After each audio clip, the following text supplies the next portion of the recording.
I'm Nicola Murray, and for the next hour I'll be looking at the history of BBC Radio Solent as the station celebrates its 40th anniversary. BBC Radio Solent. We officially started broadcasting on New Year's Eve 1970, but there had been BBC Radio in the South way before then. In 1923, the new British Broadcasting Company, as it was then known, was able to provide national programming by using a string of local stations. One of those, 6pm, was based in Bournemouth. I sang Christopher Robin, and I think I was the first person in Bournemouth to sing Christopher Robin. And the next day, a station director sent for me and said, "Don't you know you must not mention religion in the children's hour?" Well, I thought, Christopher Robin is saying his prayers, but anyhow. One of 6pm's original broadcasters, Mrs. Louis Agnew, otherwise known as Auntie Lulu, speaking on the 50th anniversary of the station in 1973. I was more careful after that, but we were doing Treasure Island, and I thought I'd add a little local colour to it, so the noises off of various things, so I said, "Yo ho ho," and a bottle of rum. Next day, on the mat again. "Don't you know you must not mention liquor or drink of any kind in the children's hour?" Oh dear, I wonder I didn't get the push, but I didn't. 6pm was regarded by the BBC's founder, Lord Reith, as a jewel in the BBC's crown. By the 1930s, regional broadcasting was shut down in favour of a fully networked service.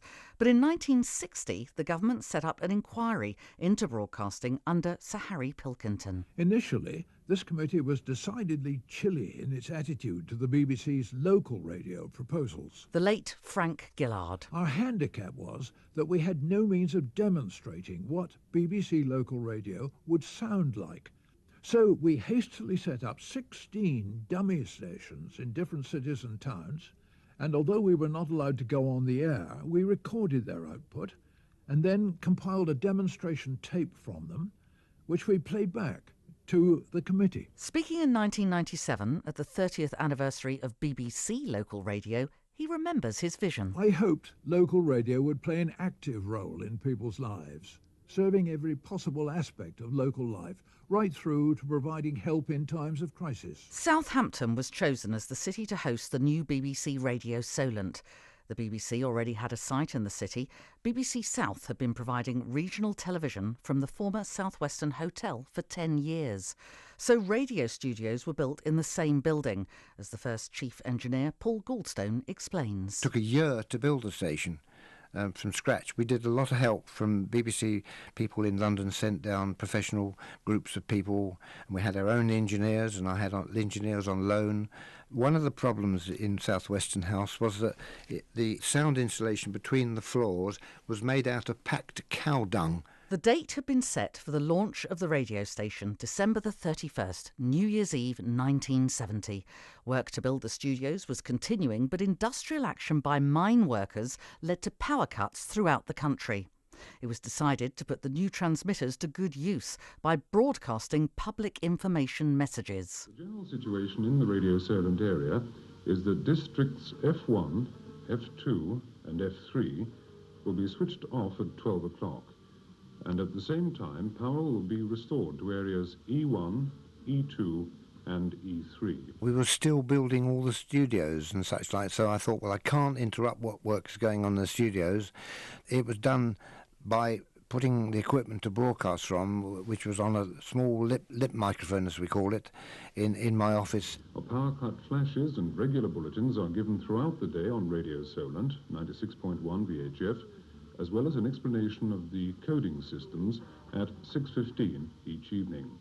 Radio Solent will be broadcast... On schedule, BBC Radio Solent officially started.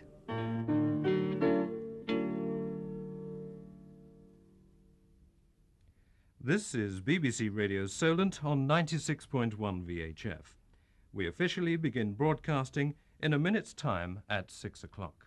We were absolutely determined that Radio Solent's opening should, just be as perfect as possible. Speaking in 2000, BBC Radio Solent's original manager, the late Maurice Ennals, remembers the opening night. And we pre-recorded the whole of the opening minutes, roughly half an hour. The time is 6 o'clock. This is BBC Radio Solent broadcasting on 96.1 VHF. There was the opening by Dave Chalice. There was, of course, the call sign, which I was quite thrilled with, because it was written by Isaac Watts, of course, who was Southampton born, and played from the Guildhall every day.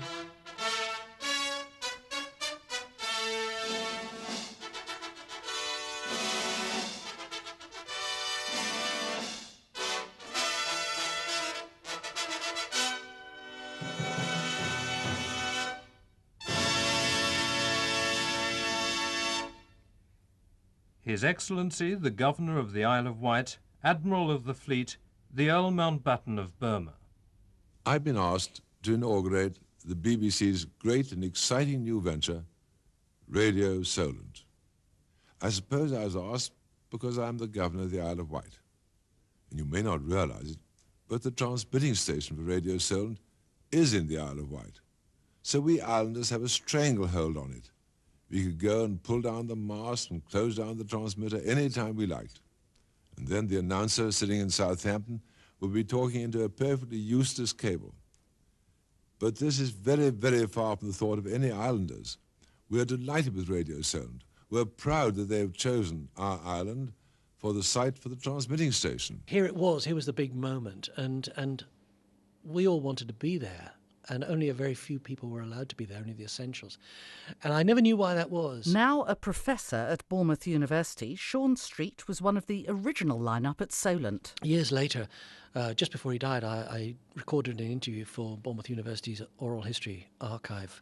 And I talked to Morris, and I said, why was that? And he said it was because of the experience he'd had at Radio Leicester. Because at Radio Leicester, he'd been live from the start. The Postmaster General was supposed to open the station, got lost in fog on the M1 or wherever it was, didn't arrive in time. There were IRA bomb threats going on, a threat timed at the moment the station was due to go on air, and there were press, under every table and taking photographs for the local newspapers. And Morris said to me, if ever I got to open another radio station, I would not do it this way. The honour of being the first live voice on the air fell to Robin Warman. I was sitting there thinking, no one's opened a microphone in anger yet. And I sat there and my nerves were going, and I opened the microphone. It was a programme called At Your Request. And as I remember, I played San Bernardino for a lady in Leon Solent, and she didn't leave her Christian name. It was Mrs. D. Brown, I think her name was. I've been all around this great big world, to Paris and to Rome, and I never found a place that I could really call my own.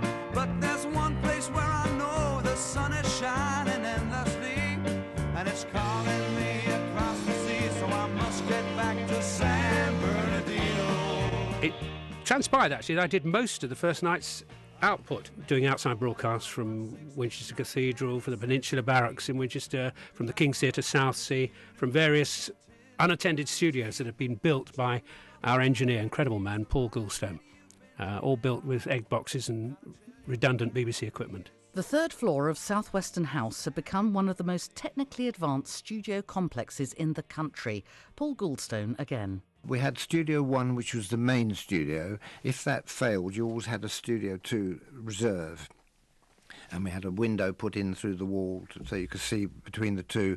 And the operation room was linked to anybody in the building. It was like a control room.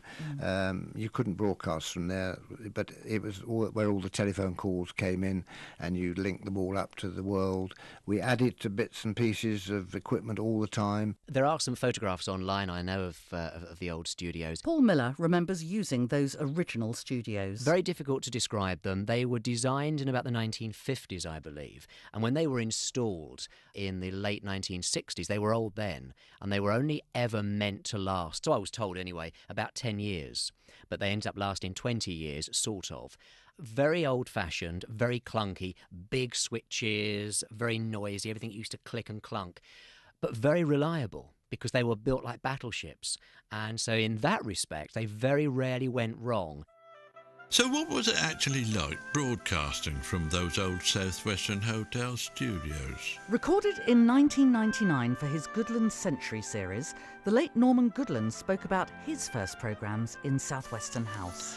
I shall miss that woman above the recording studios, who, no matter which studio we used, seemed to tap, tap, tap overhead in her high heels almost every time we recorded. So we had to stop and carry on when she'd gone, knowing we'd have to do the same again when she came tap, tap, tapping back. The newsroom studio set up in the cupboard. The producer on one side of the little desk and me on the other. Almost knee-to-knee confrontation below and eyeball-to-eyeball contact over the top.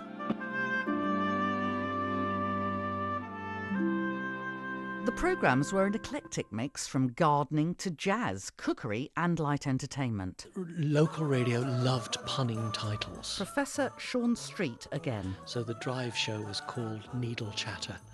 They eventually modified that to Home Straight. I had a programme which still haunts me to this day, which I'm still reminded of, which was called Easy Street. At 2:05 each Saturday, a programme for, by and about blind people.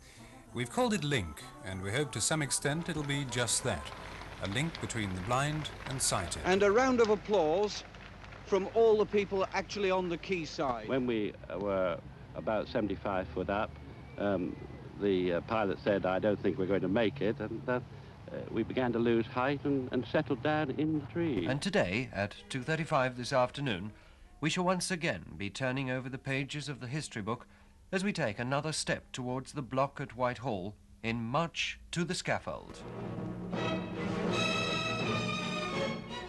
It may then come as a surprise to you to learn that Hampshire at one time, in fact until very recently, could boast of the smallest bank in the country with just one branch.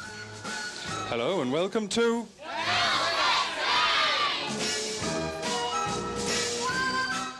One presenter, however, crashed onto the airways, albeit very briefly, in 1971. Radio Solent by the sea, with the jolly show for you and me.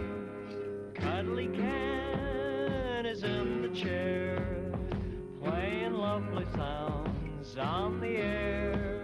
Having disgraced himself on national radio, Kenny Everett was given a chance on the local radio, and the still new Radio Solent was one of the stations to give him airtime. It sounded a real coup. Here you had the greatest broadcaster in the country, the most creative, the most innovative, the most technically gifted in my view, and yet back in 1970 he was out of work. He was fired by Radio 1 after a pretty innocuous remark about the wife of a government minister, and at that time the BBC had a radio monopoly. Now a BBC political correspondent, Paul Rowley has been a fan of Kenny for as long as he can remember. Radio Bristol offered him a weekly slot for a month for the princely sum of £12.50 a show.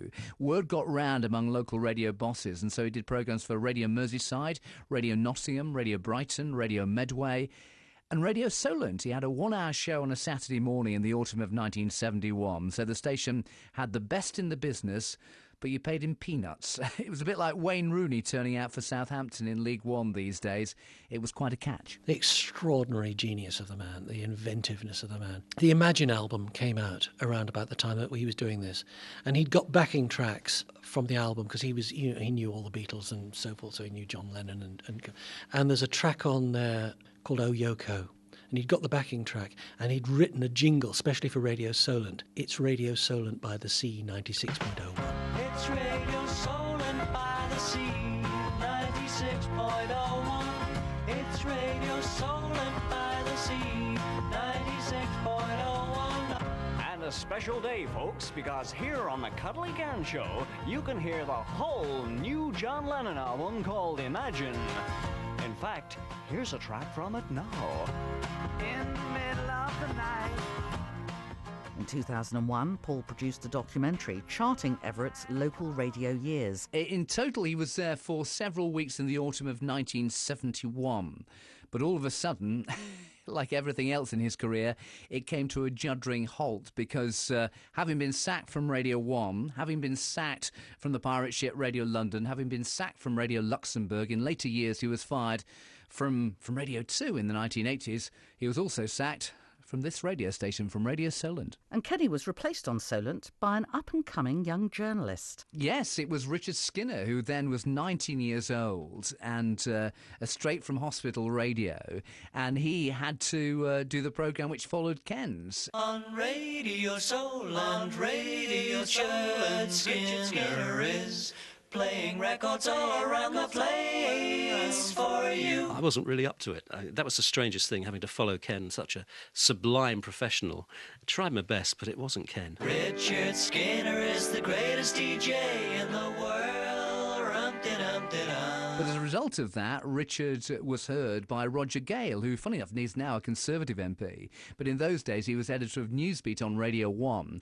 And Roger was driving around the South Coast, heard Richard, hired him. And from then on in, Richard was the first voice, I think, on Virgin Radio. He was the voice that started the Live Aid concert in 1985. He was the presenter on Top of the Pops. He did the chart rundown on Radio 1. And he did the whistle test on BBC 2. So he's had an amazing career. And again, maybe he got the break because he had that touch of genius in being the successor to Kenny Everett. But those early programmes were only heard on FM, or VHF as it was then known. We weren't on medium wave. Now, it seems odd to think about that, but very few people had VHF radios. And I remember us going round to village fetes and things like that, trying to persuade our potential audience to buy VHF radios. And local retailers would have stickers on radios in the windows saying, listen to your local radio station, BBC Radio Solent, on a VHF radio. It wasn't until 1972 that BBC Radio Solent began broadcasting on the then more fashionable medium wave.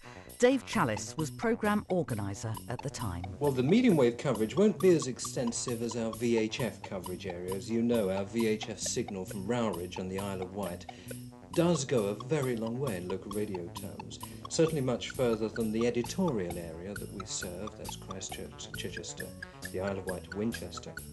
Now, on 301 metres medium wave from Fareham, we're not going to reach anything like that area. I remember talking to a colleague of mine who was then at Solent, Richard Skinner. We went on to do the request show in the evening, and we both said, God, I feel really nervous.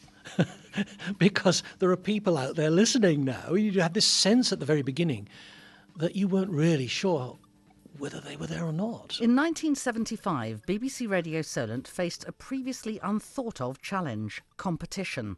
Radio Victory opened, giving people in Portsmouth a chance to hear commercial radio for the first time. Phil Molyneux. Whereas Radio Solent was playing middle-of-the-road music, and in mono, Radio Victory was playing pop music and in stereo, which appealed to a wider mass. 1977 was the year that Freddie Laker launched the low-cost airline SkyTrain. A new, smaller £1 note was introduced and Star Wars was on at the cinema. It was also the year of the Queen's Silver Jubilee. Sandy Jones, Dennis Skillicorn and Robin Warman provided commentary of the Royal Fleet Review in the Solent, as Robin remembers. It was at that time the longest ever OB in local radio and almost probably in network. Two of us persuaded the Trinity House people to let us broadcast live from there. They're the lead ship at Fleet Reviews. Unfortunately, we had to rig their sister ship, the Winston Churchill, the night before for the rehearsal, and then transfer everything at sea, loppy, very loppy weather, to the Patricia, which was the actual ship. I think we'll wake Dennis Skillicorn up because he's been swinging quietly in his hammock all afternoon at Browndown, haven't you, Dennis? Yes, that's absolutely right, Robin. We've got chairs, we've got a horse box, and we've got a hammock here, quite rightly, as you said. In 1980, Bournemouth gained its own commercial station. 2CR went on air. John Piper, who was doing the morning programme for Solent and had been doing very successfully for years, suddenly wanted to leave as he was going to become involved in the new commercial station for the Bournemouth area. And it was never a threat. No, John wanted to move on. He'd been doing the programme for many years and he just wanted a new challenge. But by this time, BBC Radio Solent and its personalities were well established. We were getting people saying to us, I take my tea break so I can listen to Richard Sylv. Or even worse, my husband always goes down the shed to listen to you, Sylv. Richard and Sylv. And we never got pulled up about it, did we? Do you know, we never had one complaint. No. And I honestly believe that one of the reasons we were popular was because I think people listened because they thought one day we were going to go over the edge. It was in the early 1980s that the current managing editor, Chris Carnegie, had his first experience of the station. I came to Southampton as a student in 1981, and I remember the very first Saturday morning I'd kind of booked into my hall of residence, and on the Saturday morning twiddled down the radio dial, and suddenly there was this radio station actually broadcasting from the town where I was. I'd never had that before, and they were doing an outside broadcast. It was Nick Girdler down with the van in Hoglands Park, and I went off down to watch the whole thing happen and just kind of hung back a bit and was a bit of a kind of nervous young Anoraki enthusiast and thought, wow, there's a magic to this. You know, this is actually what you might call hometown radio. Outside broadcasts have always been a regular part of BBC Radio Solent's output, whether it be on a local common or in the middle of the English Channel. Now just after 9:05, and welcome aboard the Townsend Torreson ship Viking Valiant for the Radio Solent 10th birthday cruise bound for Cherbourg. Now, of course, my regular companion on Happening Now, through the week and every single day, is my charming assistant, the lovely Syl. Late again, of course. Just managed to get on the ship by rowing for all of might from Dockgate 2 in Southampton. So let's meet her now, my charming assistant, the lovely Syl. Phil Molyneux recalls those cross-channel trips. Broadcasting from the car deck on one of the big P&O ferries, or Townsend Torreson as they were called then, of course, going across to Cherbourg or Le Havre, and then actually broadcasting when we got to Le Havre and doing a programme there in the afternoon. It was just amazing. Richard and Sylv again. Yeah, we had so much time until the signal went. So I could do the 9 to 11. That's what we were doing, then, wasn't it, you and me? Yeah. And the signal would just cut out at 11:50. That's right, because we'd only booked the line. We used to do those trips. I was very much in support of those because I thought it actually made people feel they'd actually be taking part. But we always try to get a programme element involved in it. Former station manager Tim Neal speaking in 1997. We started off taking coach loads to Paris for a weekend, but doing programmes from Paris when we got there. I mean, the biggest one we did was we hired a complete cross-channel ferry. We took 1,200 listeners to France for the day, and we took the band of the Royal Marines with us from Eastney, and some Morris men from Winchester, and some old cars from Lord Montague's place down in Beaulieu.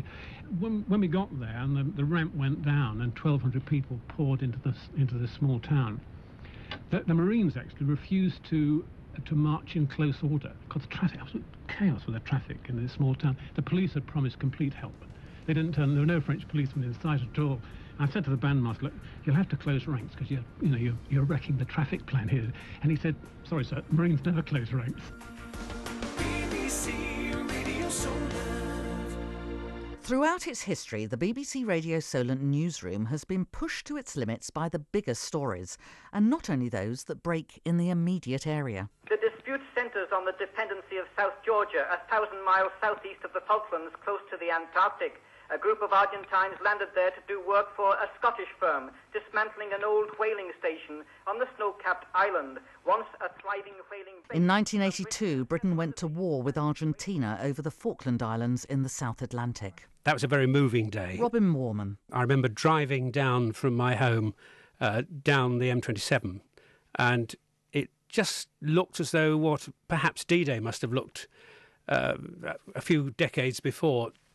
Convoys of vehicles going down, stores being loaded up, ships ready for sea, and we all thought HMS Invincible was going to be the flagship, and in fact it was HMS Hermes.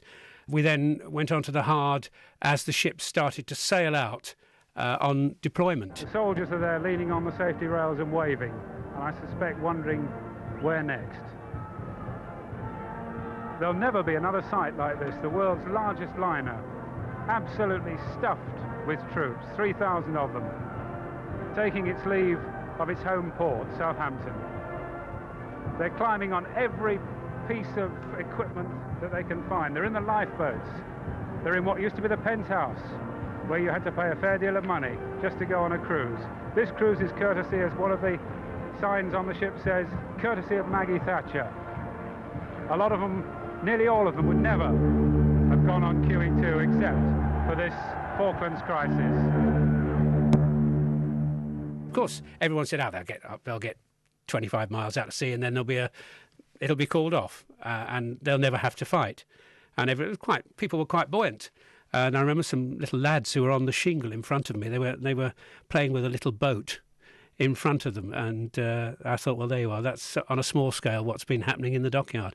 And it was a very moving deployment to see go, very rare. QE2 was loading up with the Guards. Dennis Skinnercorn. The Guards came on board, the Irish Guards or the Scots Guards. There was lots of Guardsmen, and they all went on board. I was describing them going on board. And then there was a lull, and then these little buses came along. And in those coaches, the Gurkhas. And they got off, and their priest stood on the gangway, and he blessed each one. But what was happening was fantastic, because the Guards never stopped clapping. I was in tears, I was overwrought by this loyalty between soldiers, it was very moving indeed. We had our own streaker here early today. Her husband was on board. She hails from Swansea. I think she might have caught a chill, but I must admit one takes one's hat off to the crane driver who unhooked her bra and deposited it from the ocean terminal onto the QE2. I think that was one of the neatest pieces of hookmanship I've ever seen in my life. Some of the troops reckon he ought to get an award. It certainly made the atmosphere become electric, and it's suddenly gone quiet again. It's gone like it was earlier today. People are thinking now where QE2 is going, what she's going for. But it's nice to see so many Union Jacks. And it was Paul Goldstone's job to make sure the story was able to be told, and not only on BBC Radio Solent. I was flown out to meet the QE2, built a studio on board and broadcast to the world. We're not only to Solent, but we're linked to every station in the BBC system. I've never seen anything like this in Southampton docks, and I've said that a few times in my life. But this is the most spectacular thing I've ever seen.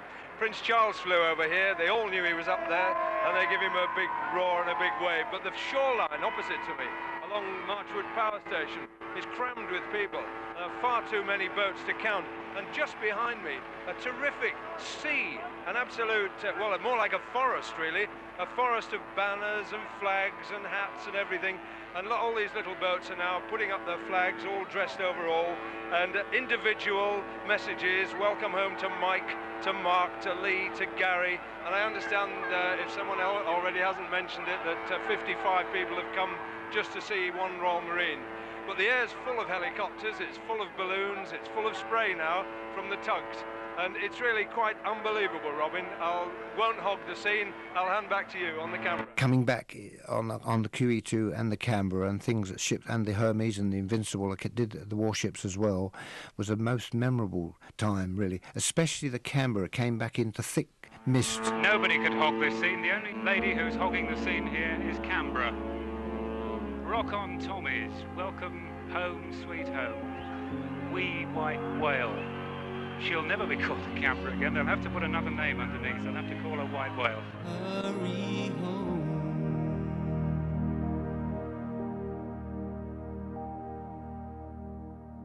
And Mia Costello remembers September the 11th, 2001. Quickly on that day, I made the decision that we needed to put this onto our local network, because people who were listening to Radio Solent and then programming gets interrupted because this massive news event has happened, they don't want to have to redial. We want to be a one-stop shop, and we want them to be able to get all the information they want from Radio Solent. Richard Cartridge was on the air. I was doing my programme as per normal. It was 10 to 2 our time, 10 to 9 in New York. And we had a television on in the studio. And we all thought it was an aviation accident of some kind. And Emily Hudson, who is still at Solent, was the journalist on. And she came in and said, look, we think there's been some problem. A plane has crashed. Then the second plane came in. And I remember thinking, my God, and thinking this is the beginning of World War III. The World Trade Center in New York are on fire after 2 passenger planes crashed into them. Reports from the city say at least one of the planes had been hijacked in Boston. The ability to cover international, national and local news in detail is unique to local radio, and Solent has always been in a position to be on the ground for local breaking stories. Chris Carnegie again. In fact, I recall an early experience at Ocean when there was an incident at Fawley Refinery, little minor explosion during an unloading of a ship. It sounds small when I say it like that, and in fact it was fairly small. And I recall sort of almost banging my head on the typewriter. We'd been struggling to cover that story when I learned that not only was Solent covering it live from the scene, but there were policemen on bicycles cycling up and down the housing estates of Waterside, delivering pre-printed postcards through the doors saying, "Incident at the refinery, tune your radio to BBC Radio Solent 96.1. And I thought, how do you compete with that? But being local has always been Solent's greatest strength. We covered the Isle of Wight, north to Winchester, we took in Salisbury if necessarily, out to Chichester, out to Poole and Bournemouth. If you could get a signal, we broadcast to it. We were not proud. We wanted people to hear the programmes we'd done, otherwise there was no point in doing programmes. Finding a way of effectively reporting from what was a large transmission area was the responsibility of station engineer Paul Goldstone. We had one radio car which was very adaptable because I made it that you could take the gear out and take it on the QE2, for example. Remote studios were sought and many of those studios were staffed. Well, the first studio I built was in the Southampton Weather Centre, just below Bar in Southampton. The second one was the AA headquarters at the bottom of the avenue, and then we took over what was the old Portsmouth studio, which was beside the stage in Portsmouth Guildhall. We had a studio in Winchester, and we had one at Eastleigh. In the late 1980s, Mia Costello was a rookie reporter based in the Winchester studio. Here was I, not quite clear about what my role should be. They had just said to me, go out and find stories about Winchester. Mia remembers feeling quite lonely in that office. I think it was lonely because you weren't in the centre. So you weren't in the Southampton newsroom, and you certainly weren't hearing all the gossip, and you weren't hearing all the big initiatives that were starting, because I think communication, when I started, was so much more difficult that if you were out of sight, you were out of mind. And I didn't have a computer there at all. So I wasn't getting, well, we didn't have emails. I wasn't getting any sort of update from the centre. So you had to make a point of going into the centre if there was ever a staff meeting. But we didn't really even have staff meetings. So it was a case of socially meeting up with people and saying, what's going on? Tell me, because I'm right out over here and I'm new. Being in the heart of the community has always been a cornerstone of the station's success. Frank Gillard again. I hoped local radio would play an active role in people's lives, serving every possible aspect of local life, right through to providing help in times of crisis. Frank was absolutely determined that there should be a place where local communities should and could have a conversation with themselves, where they could exchange news, debate issues, talk about the things that mattered most to them, whether they were serious or light-hearted. During his time as manager, Chris Van Schaidt introduced the information exchange. The information exchange was a real way of kicking on that community involvement and helping the listeners to shape the hourly agenda of the radio station. It was very interactive, and people would phone up all the time and leave information on the answer phone, and we'd pull it off and we'd put it out. Ali Sparks ran the information exchange in the mid-90s. It was great. It was incredibly busy, considering it was just for 4 minutes every hour. I would say it was as busy as if we were running a news bulletin, and there was so much going on. And it was a fantastic place to start in radio because it gave you an opportunity to have a sort of a 4-minute show. And Mia Costello was managing the station in 2001. One of the things I'm most proud of is something that's actually quite simple, and that's to do with the carol concerts at Radio Solent. When I first got there in the sort of autumn of 2001, there wasn't a carol concert coming up in the Christmas, and with Tim Dakin, who was the religious and is the religious presenter, we organised to go to Winchester Cathedral, and it holds 1,100 people. And I was just staggered to hear that the tickets had gone in just a few days and that we really should have a very full cathedral. A really proud moment was when I arrived at the cathedral, thinking I was quite early, got out of my car and saw this lovely snake of very happy people all wrapped up against the cold going into Winchester Cathedral. The only reason they had come out on a cold Sunday afternoon was because they'd heard it on Solent. And I really felt the power of the radio to change and to do things in the community. And tapping into community groups is something that BBC Radio Solent has always prided itself on. I well remember being on Topsoil with Sarah Watts. There were several producers before Sarah, but Sarah brought it all to life. Brian Kidd has brought his horticultural knowledge to the gardening fraternity for most of the 40 years. I remember I was with Bill Boyd one day and we were doing an interview in a park in Southampton, and we were launching the Topsoil book, and we put Sarah in a wheelbarrow and wheeled her around the park, and what a laugh that was. And of course, that blinking book, it sold out completely in about 9 months. By 1990, BBC South had outgrown its home in South Western House, and brand new state-of-the-art studios were built in Southampton. Mia Costello again. Well, it was an enormous cultural change to move into the new building in Southampton. We were so excited. I remember walking into that glass atrium. I felt so important and so special for working for the BBC, because that newsroom was awesome. You stood at the door and you looked across, and this open plan office seemed to offer we thought hundreds of desks. I mean, in reality, there's probably about 60 desks in the newsroom. But coming from South Western House, which was made up of small rooms that you sort of popped your head around the corner and had a look into, it was truly awesome and overwhelming. And it was quite high tech. There were televisions up, which we hadn't been able to monitor before, and there were computers. How exciting was that? And with this new building came a shared or bi-media newsroom, which wasn't popular in all quarters. Working for television, Mia remembers having to learn a new joined-up way of working. Yeah, I got appointed as the news gathering editor, and I'm not sure to this day whether I really understand what I was meant to do. But on paper, it was to look at the resources for the day so that we could make a television programme. And then more importantly, to absolutely make sure that radio's needs were covered for that story as well. Now, because I'd worked in radio, I was very keen to help radio. That probably helped me get the job, because my natural instincts at that stage were to think of radio deadlines. So on a television show, you're looking for 6:30. Then a lunchtime bulletin was introduced, and we started thinking about, can we get the pictures back for 1:30?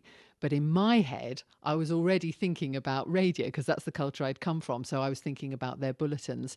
And bit by bit, the wall of secrecy did come down. And it wasn't only in the newsroom that new working practices had to be learned. Phil Molyneux again. From where we sat in the new studios, in the desk, in front of a mic, you didn't have to worry about scooting around the studios to start individual bits of equipment, because all of the equipment was able to start from the desk, from the controls on the desk, which was a revolution for us. Paul Miller is another of the presenters that made the move to the new broadcasting house. I'd done some work in commercial radio before I actually started working here, and commercial radio studios were obviously quite up to date compared to what we had at BBC Radio Solent to start with. So I had seen modern studios, but the studios that were built here in Broadcasting House were ultra modern. And they were enormous, very, very large studios, very big mixing desks, lots of tape machines, very, very high tech at the time. The more rural West Dorset would have to wait until 1993 to get its own BBC station. BBC Dorset FM was launched and was originally an opt-out service from Western neighbours BBC Radio Devon. In early 1996, BBC Dorset FM closed, and the 103.8 FM transmitter was serviced by BBC Radio Solent, with a news and information service tailored to rural Dorset. Editor at the time was Chris Van Shake. I think people across Dorset, especially in the western part of rural Dorset, have perhaps had an understandable resentment that their area hasn't been granted a station of its own. On balance, there was a bigger possibility to provide a community of interest between Hampshire and Dorset than there was between Dorset and Devon. The coverage of local sports has always been a major part of Solent's output, but as Grant Coleman explains, it wasn't until the late 1980s we were allowed to provide full football commentary. In those days it was BBC Radio 2 that did all the sports coverage on the BBC, and Radio Solent was only allowed to have something like 4 or sometimes 5 commentaries per season. you did sometimes get special allowance if the club would go on an FA Cup run, for example. You were allowed extra matches. And the other thing to remember was we had to opt to the Radio 2 game for the second half commentary. So we weren't even local for 45 minutes during the game. So eventually I managed to persuade the powers that be that we produced and presented that whole 4 hours ourselves. We could then basically cover any games we wanted to. Then the decision was, which commentary would you choose? And it was getting very hard to choose, right, should it be a Portsmouth commentary this week, a Southampton commentary, or a Bournemouth commentary? And one fateful weeknight, I remember all three clubs had away ties in cup competitions. We managed to split three ways for one memorable night, all three clubs having their own individual commentaries. It was revolutionary, if you like. Other radio stations followed, but I think we were the first to split frequencies and do 3 full live commentaries, and the response was great. Mia Costello. Solent has the luxury of having 4 frequencies on AM and FM. And it meant that we could offer choice. So when it came to sport, for example, we really, with our local teams of Southampton, Portsmouth and Bournemouth, we're sort of spoiled for choice. But thank God we had the different frequencies, because it meant that the audience could tune into exactly the match they wanted. Adam Blackmore is the current sports editor. Well, I put sport alongside news, travel, weather and everything else which is there to inform people of what's going on. On top of all those different information areas, what sport I think brings that they don't is passion, on air passion, and the huge array of emotion that gets displayed in sport. So I think it's vitally important. I think we are in a position where, you know, we can deliver what, frankly, in this now very money-based world, a lot of smaller stations can't do. So, you know, often we are delivering a unique service that we know we have a responsibility to deliver as well as we can, because I think people deserve that. They certainly pay their licence fees, and they probably, we think, that's what we want to do. By 1998, BBC Radio Solent faced another competitor in the form of the South's first regional commercial station, as Chris Van Schaik remembers. This was the first time that we were going to have like-for-like opposition right across the whole of our area. And I think just as the previous rounds of competition had been a stimulus to BBC Radio Solent, the new round of regional competitors in the late 90s was a stimulus as well. It really reminded us that we needed to keep on our toes. One of the things we did at that stage was BBC Radio Solent Comes to Town, with people like Alan Jones and Sarah Locke, taking the roadshow, if you like, round to communities large and small right across the Solent patch. It's that kind of thing which, in a way, I think the arrival of competition gave us an extra impetus to do. Despite the threat from even more competition, BBC Radio Solent went on to win the title of Station of the Year in the inaugural Frank Gillard Awards. We were chuffed to bits as a team about that, because these new awards came along which were for BBC local radio stations in memory of Frank Gillard. And the first year that they came along, we really wanted to have a go. Doing our very best shot for those awards, and I think things must have fallen very helpfully into place, and we spent a lot of time and care and attention on our award entries, and I'm thrilled to bits that we actually won the Station of the Year the first time it was awarded. In the summer of 2001, for the first time in its history, a woman was at the helm. Well, I was appointed as the managing editor, which seems to be the compromise, because really the old name for the person in charge of Radio Solent had been the manager of Radio Solent, and then they changed it to managing editor to give it more of an editorial content feel to it. So I became, of the 6 managers to date, the first female manager in sort of 30 odd years at that point. And I quickly understood that was quite a rare thing to do. So I'd started in radio, I'd gone to television for 9-10 years, and then I had come back to radio. And that's a move that not many people make. But it was daunting in the sense that at that stage, a radio station had about 42 staff plus numerous freelancers. And then this great hinterland of audience, you know, hundreds of thousands of people who felt they had a stake in what you did.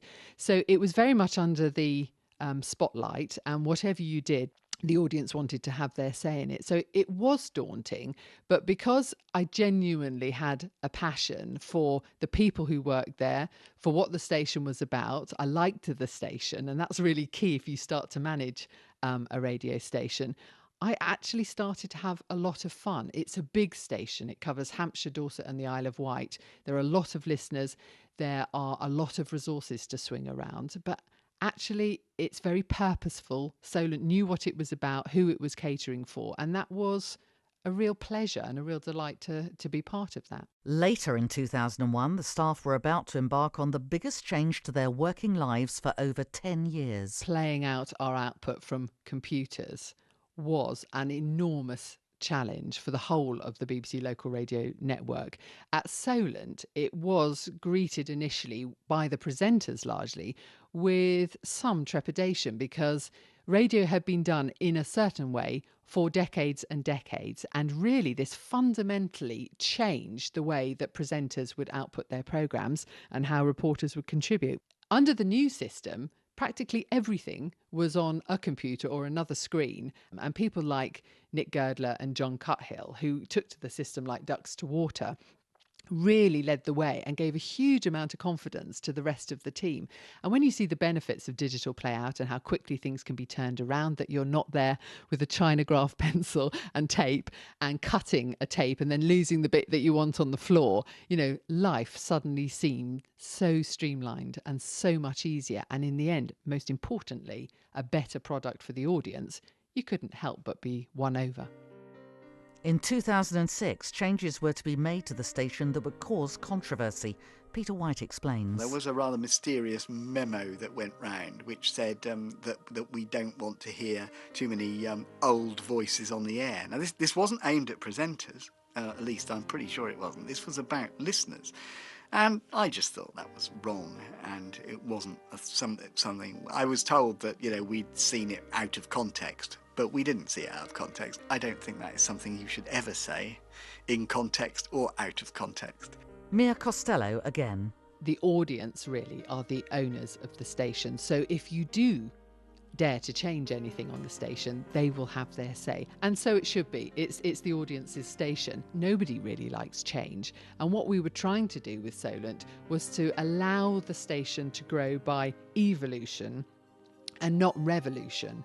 But still, it's hard when you're looking at the station as your companion during the day and something you know where all the bits and pieces are, and then somebody comes along and changes it and says, no, this will be, you know, for the best. I think it's very hard to believe in that. And Brian Kidd remembers changes being made to the gardening output. We used to get a lot of criticism because with Topsoil there was no music. Then we went through this phase of thou shalt have music every so often, and thou shalt have so many pieces of music played in the hour. Well, people didn't like it. The gardening show had been an institution for years and years, but it needed some new life in it, and I think even the people on the show would have agreed with the fact that they wanted it to be slightly revamped, but it wasn't without its controversy, and that was part of the challenge of managing that particular station, that everything is under the spotlight. But not all the changes were greeted with such resistance. A lot of the changes went through and became very comfortable. So we introduced the H2O show. For years, Dennis Gillicorn did a very good job with matters on the water, which he had done again for decades. But to spend more time on that subject seemed an absolute must for a station that had so much coastline in its transmission area, and ahead of the Olympics coming up. It seemed wrong that there wasn't a forum or a place for people to discuss issues relating to the water and just to hear what's going on. So I'm glad that over the past 3 years since it's been on, it has developed so strongly and has such a good following. And to hear that the podcasts as well, the digital way of hearing that programme, are so strong, really shows that that was an omission, that we didn't have that sort of programming before. As we go into our 5th decade on air, Chris Carnegie is proud of the service provided by BBC Radio Solent. To see the pride in the job with which people go about their work is absolutely lovely. And I hope that shows through on the radio.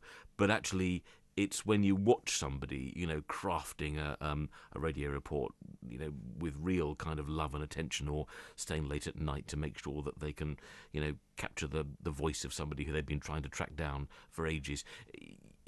Or some of the really clever stuff that goes on behind the scenes. When we do 3 different football commentaries at once, and then at the click of a button, all the different programs come together for half time and then split away again, and so on. Which is actually, genuinely very clever. Not many radio companies in the world, publicly funded or commercial, could manage something as clever as what we do here.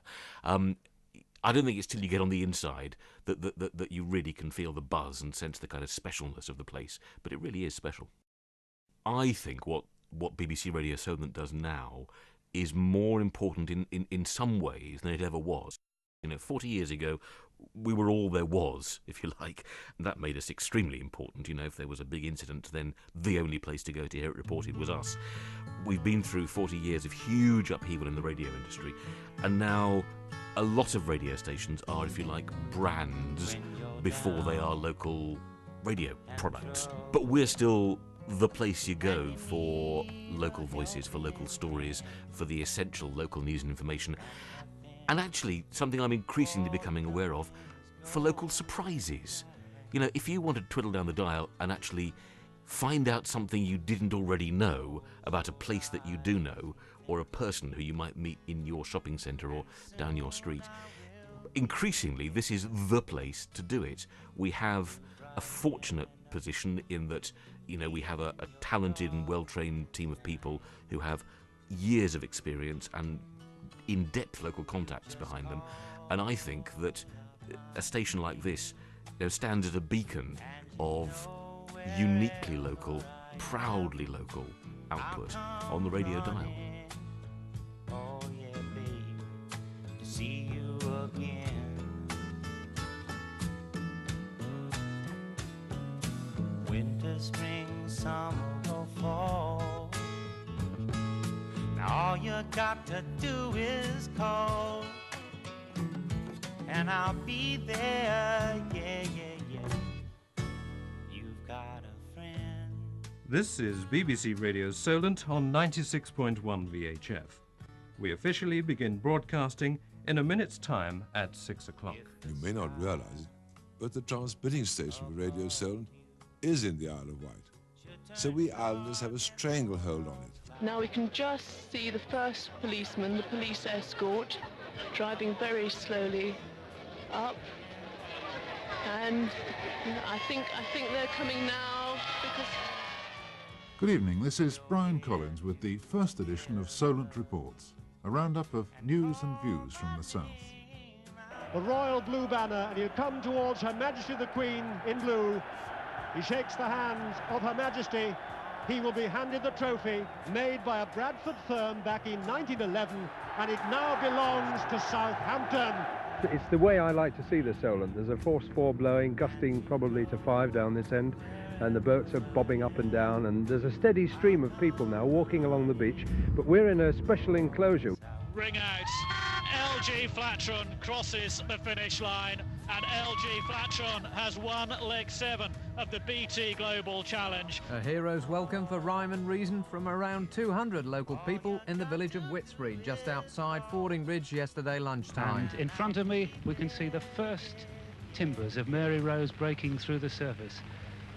Fairly worn timbers, but nevertheless timbers from Mary Rose from 1545, breaking the surface for the first time officially since 1545. I could see the gun. I ran into the waiting room. I tried to get out of the window. It wouldn't budge. I could hear shots, many shots being fired. There were 2 or 3 other people in the waiting room, and I suggested we all put our hands up, which we did. So the 5th leg of the 94 Tour de France is underway. The world's greatest annual sporting event is paying its first visit to Hampshire. You've been listening to a special programme charting the first 40 years of the South's own radio station.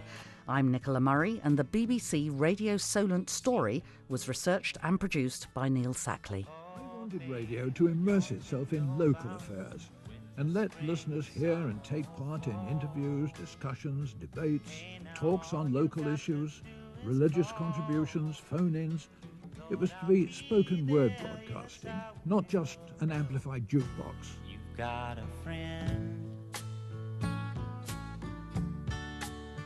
You've got a friend, yeah.